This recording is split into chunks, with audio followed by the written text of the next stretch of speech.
গাজায় প্রথম ধাপে যুদ্ধবিরতি শেষ হওয়ার দিন থেকেই ফিলিস্তিনিদের উপর মানবিক অত্যাচার শুরু করেছে ইসরায়েল। গেল প্রায় ১২ দিন ধরে উপত্যকাটিতে কোনো ধরনের খাদ্য ও জরুরি সহায়তা প্রবেশ করতে দিচ্ছে না তারা। শুধু তাই নয়, বন্ধ করে দিয়েছে সেখানকার বিদ্যুৎ সংযোগ।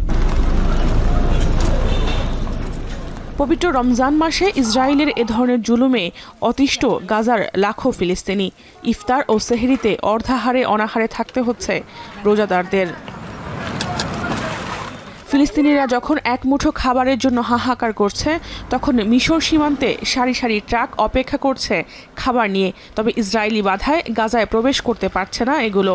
তবুও সেখানকার ট্রাক চালকরা খুশি মনে অপেক্ষা করছেন কখন তারা ফিলিস্তিনিদের কাছে খাবার পৌঁছে দিতে পারবেন। وكل حاجة متاحة وكل حاجة، بس طبعا شعورك ان انت تفطر بعيد عن اهلك ديت حاجة صعبة شوية، ولكن احنا الحمد لله. شعورنا احنا جايين هنا لأهلنا وإخواتنا في فلسطين وسايبين بيوتنا وأهلنا وناسنا، لأن احنا ما عندناش أعز من إخواتنا. খাবার ও বিদ্যুতের অভাবে যখন মানবেতর অবস্থা ফিলিস্তিনিদের, তখন গাজাবাসীর জন্য সুখবর দিলেন মার্কিন প্রেসিডেন্ট ডোনাল্ড ট্রাম্প। ফিলিস্তিনিদের গাজা থেকে সরানো হবে না, তারা তাদের ভূমিতেই থাকবে। বুধবার আইরিশ প্রধানমন্ত্রীর সঙ্গে সাক্ষাতের সময় সাংবাদিকদের এক প্রশ্নের জবাবে হঠাৎই যেন মুখ ফসকে একথা বলে ফেললেন ট্রাম্প।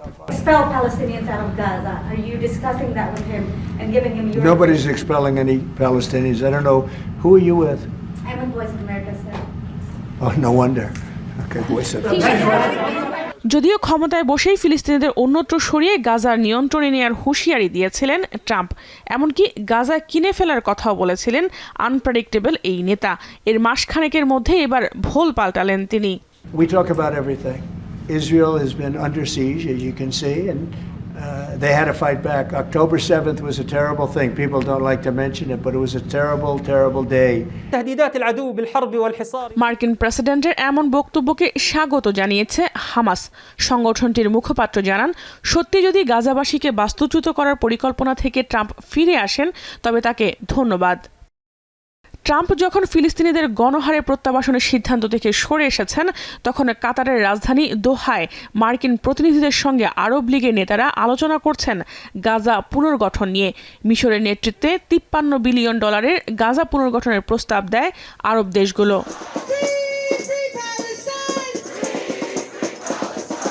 এদিকে যুক্তরাষ্ট্রের ফিলিস্তিনিদের পক্ষে বিক্ষোভ করায় আটক মোহাম্মদ খলিলের মুক্তির দাবিতে আটলান্টা, লস অ্যাঞ্জেলস সহ বেশ কয়েকটি শহরে বিক্ষোভে নামে হাজারো শিক্ষার্থী।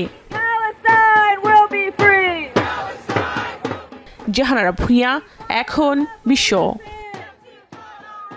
শাইনি চুলে এখন হবে সব হেয়ারস্টাইল। সিল্কোর দ্বিগুণ শাইনি চুল প্রতিদিন।